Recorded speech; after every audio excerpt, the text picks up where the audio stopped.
Steve Jobs isn't the CEO when he comes into Apple, right? He's basically just an advisor to Emilio, but eventually he sells all but one of the 1.5 million shares that he was given as part of the deal, as a sign of, I don't think Emilio is the right leader. Even though he denied it at the time, it was clear to the board what had happened. So Gil Emilio gets ousted, and Steve Jobs is offered the role of CEO. He'd never been the CEO of Apple. And the riddle that I had to solve was, why doesn't he take this role? Steve Jobs explains basically to his team that he thinks Apple's about to fail. He doesn't see how they come out of this. And the thing that changes is he goes to meet Johnny Ive for the first time. And there's a meeting of the minds. And ironically, Johnny Ive shows up at the meeting with his resignation letter in his back pocket. He expects to quit.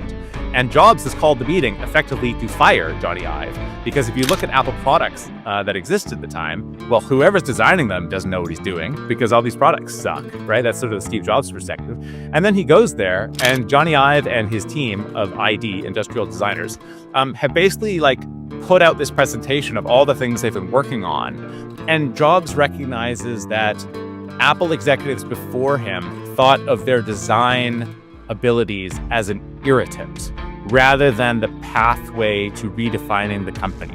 And the idea of the iMac is basically born in this meeting and in subsequent meetings. And this is what convinces Jobs, this is a company that can be saved. If we play our cards right, Apple can be saved.